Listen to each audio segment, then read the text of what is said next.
This is Decarbonize the World with Frank Deline, solving the climate crisis while increasing profits in your business. Here's Frank. New research has found that the majority of us are disappointed in the lack of progress around sustainability. And joining me this week is Pamela Rucker, who, along with Oracle, authored the No Planet B survey. And she's here to talk about why 78% of people are frustrated and fed up with the lack of progress made by businesses. Pamela is also a CIO advisor and a Harvard professional development instructor. Pamela, welcome to the podcast.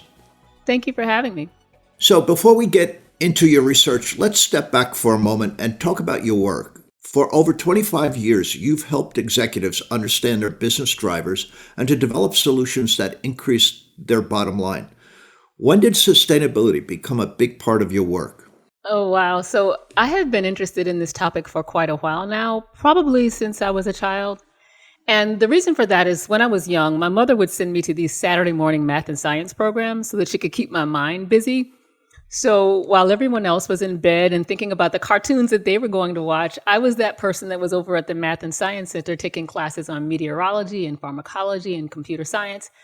And it's interesting how all of those things came together in terms of my career.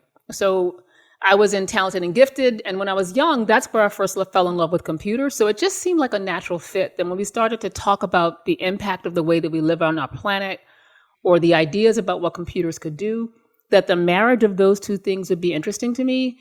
And so things moved from ideas into practice, though, when I got into increasing levels of leadership. And I saw that there were ways that I might be able to both meet the needs of our business while I met the needs of the planet. And at the time, I didn't really know that there were ways of working that I was interested in that were even considered to be part of sustainability.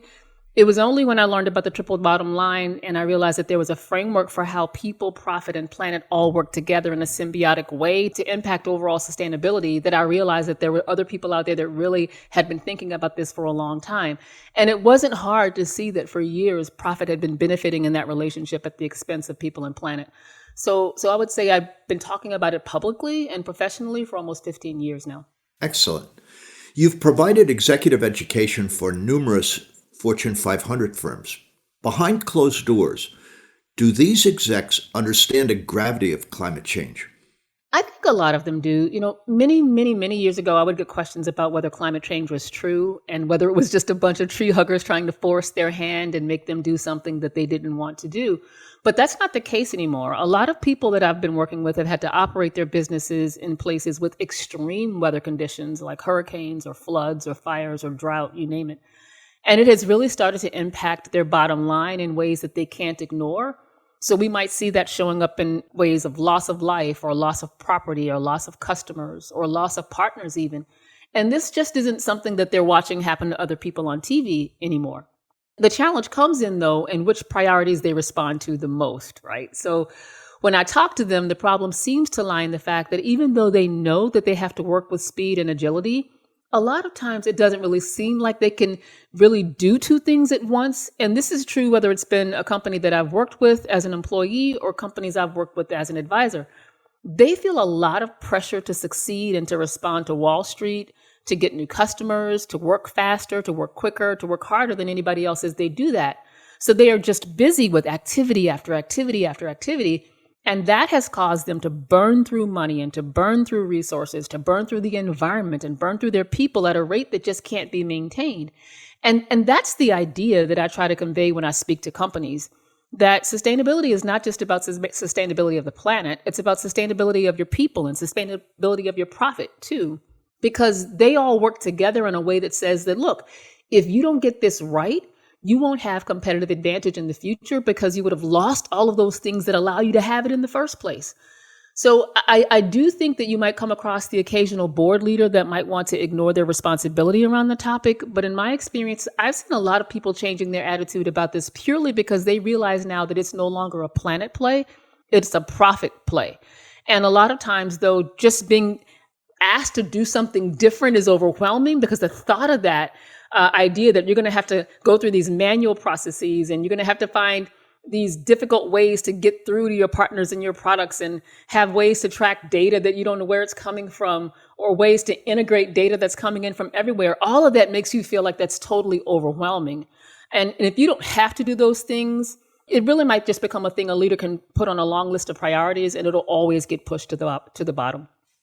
I agree with everything you said, and this is where you and I are on the same page when it comes to profits, right? Because that's what drives corporations.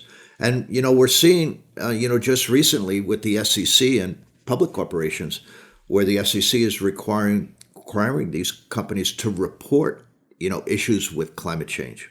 Yeah, this puts me in mind of working with organizations years ago when, believe it or not, there were many companies that didn't work with failover systems. They didn't work with backups, and they weren't changing that until they were forced to do it, because what they would do is rely on the insurance to bail them out if they hadn't done what was right. Mm-hmm. And so it's not until someone put a process in place that said, I'm holding you accountable to do the things that you know that you need to do, that shot to the top of their priority, because they realized that, wait, I'm going to be measured on this in a way that I haven't been measured on it in the past. And it's not just about a nice to have, this is a great thing you should do, but my capability as a leader is going to be judged based on that as well. And that's when I really started to see things change. You've taught a professional development course at Harvard University titled Leading Through Digital Disruption. What kind of role will this disruption have when it comes to saving the planet? So I teach programs on leadership, strategy, and innovation. And if you think about it, the idea of classic disruption, as Clayton Christensen defined it, is based on competition hitting you from the low end, right? But Ron Adner over at Dartmouth has done some great work where he talks about the way we're now seeing the erosion of industry borders, and with organizations playing in lots of different spaces they've never played in before. We're seeing ecosystem disruption with companies getting into new spaces as their customers want more from them. We're seeing a sharing economy where you can get to products and use them without owning them. We're seeing the gig economy, so people can work where they want, when they want, the way they want, you name it. And all of that is what makes competition so hard today and more difficult to keep Wall Street happy. And when your pursuit is for profit above everything else, you really pay a big price. And that's what we see happening to our planet and what's happening to our people. But I tell people that the ideas that allow disruption, the sharing economy and the gig economy, will run 1,000,000 times an hour, faster an hour, when they're done through a digital mechanism. So when that data intersects with technology, amazing things will start to happen. And that's why you can actually use sustainability as a digital advantage. So learning to work in more sustainable ways is not just good for the planet, it's good for profit. Mm-hmm. And so if you think about that, we saw this play out during the pandemic, right? So how many companies were able to keep their doors open because they switched to remote work? Now, this is something they could have done many years ago, but they wouldn't. But working remotely gets more cars off the road, burns less electricity in the office. It gets more trucks off the road from making these deliveries for these office products that none of us seem to use. And this works if we will work with it.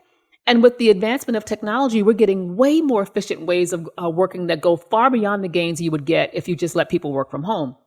So if you look at things like AI and machine learning, that'll take a lot of heavy lifting from people that do work today. And it's not that we don't need the people, but we'll just have them do different things. And when we start to see disruptive ways where humans and machines start to work together more effectively, that's when we're going to see more ideas and industries and opportunities come out of that. And they'll be loaded with things that we can do to save our people and save our planet. Yeah, that's a very interesting concept. I feel like everyone wants to be a part of the climate solution today. More and more people are becoming educated, but they don't know how or where to start. What kind of advice do you give to people that want to help? I always tell people they can start by thinking about the things that they care about, like their own emotional motivators. So if you're a consumer, you can use a simple framework called Think, Feel, Do to ask yourself questions like, what do I think about what's happened over the past 2 years? I have my own thoughts about it. How am I feeling about that? How do I feel internally about that? What's that saying in my head? And then what should I do? And I say this because in the survey, we actually saw the emergence of what we call shadow players. And these are people who have started changing their minds on these issues, even if they haven't started doing anything about it yet. Mm-hmm. So if you think about it, we're all kind of driven by our values. And research tells us that we're either born with them or they were given to us when we're so young that we feel like they're hardwired into our very being. So it's part of our identity. And some of the highest emotional connection motivators from the research says that it's feeling like the future is better than the past, or seeing that the environment is sacred and I'm going to take action to improve that, or feeling like what I have today is going to be here tomorrow. All of those things have been under threat over the past few years. And so If those types of things matter to you, then make your thoughts known and buy from brands you believe in or work for companies you believe in and that are in alignment with the things that you say that you value.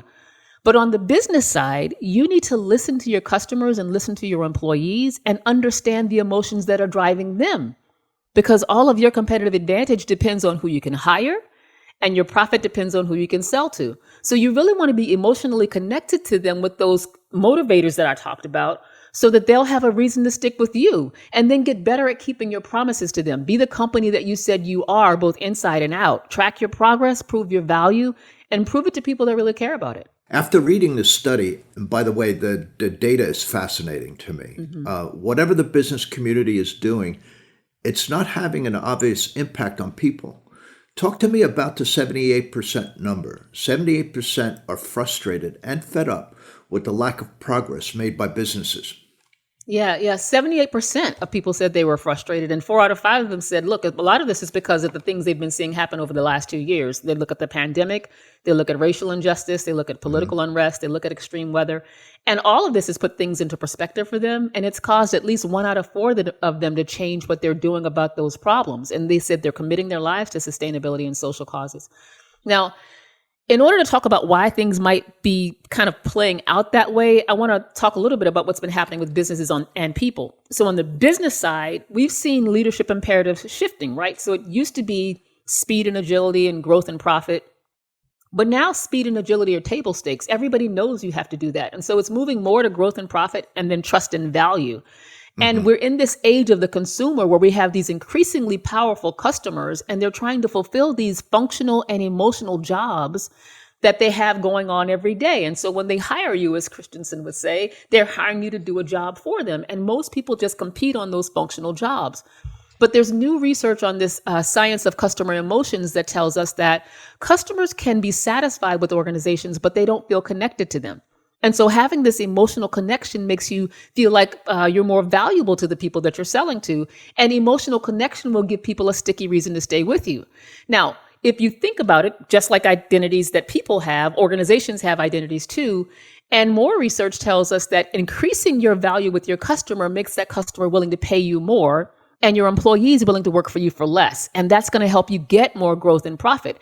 And so that's one of the biggest things that I think is leading to the frustration that you're talking about.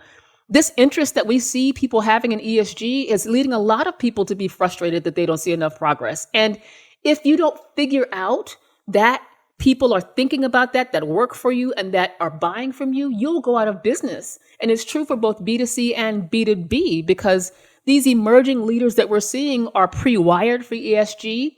And as they get older, they'll be in positions where they can buy more products in the future. They'll run more parts of the business, or they'll even start their own businesses, we're seeing, to sort of solve this problem. So if you want to make money and keep your customers from being frustrated with what you're doing then what you offer to solve your customer problems must be tied to ESG. And what you do for your employees must be tied to ESG. And so companies need to care about this, because if you don't have that emotional connection to people, as the research says, it's going to be easy for them to leave you. So also 70% would be willing to cancel their relationship with a brand that does not take sustainability and social initiatives seriously, as you were talking about. Do you think that's mostly talk? I don't. I actually think this is real. And so that's an amazing number, right? So yeah, we see leaders rising that have these totally different interests and beliefs than we've had in the past. So I was watching the news recently, and I've been seeing these stories about graduates, because it's this time of the year, who have these more choices about work today than they've ever had. And the common theme that I was noticing among all of them is that they wanted to work at these places where they have a sense of purpose for their lives. And this is a dramatic shift in the role of work. So it used to be that the role of work was to make money, and then you could use that money to craft and create the sense of purpose that you might want to have in the world, or I might want to have in the world. But now we see more and more people shifting the role of work in their minds from money to mission. And they want to feel like, look, all of the things I do all day long reflect the type of person that I am. If I'm spending this many hours with you, then I want to be my authentic self. And we talk about that with leaders all the time. So that's one end of the spectrum. But on the other end, you have these other people who've worked for companies for years, and they see the level of profitability that companies have, and they want them to be accountable with it. They see the enormous amount of power that companies have, and they want them to use it for social good. or they see the amount of waste that companies produce and they want them to reduce that. So when they find themselves working for companies that don't seem to be in alignment with them or don't seem to be in alignment with what they say that their organizational values are, then they're more likely to say, look, I'll leave you too. And so I always tell people that there are two ways that you can pay people, right? Not just with money, but also with motivation. So what are they motivated to be when they work for you or with you? What are they motivated to do with their life because they are at your company? What are they motivated to do outside the company because of the way that they work with you? And that could be good and bad. So not understanding those things means that you're really at a risk of losing really great talent because they want you to measure up to who you need to be for them in this space right now and not who you've been in the past. Interesting. Well, hang on, Pamela. We have to stop here. But coming up in the second part of my conversation with Pamela Rucker, Pamela talks about what surprised her the most about the No Planet B survey. I would have to say that the biggest fact that surprised me in the study was that almost 25% of people are now committing their life to support sustainability or social causes. And it's not that I didn't know that people believed in them or even that they thought about them, because that's why we specifically asked about the shadow players and whether their minds had been changing at all. But it was the action that I was actually excited about. This has been Decarbonize the World with Frank Deline. To connect with Frank and to learn more about clean energy, reducing fossil fuels, and increasing profits, go to frankdeline.com. Decarbonize the World is a production of Advantage Audio.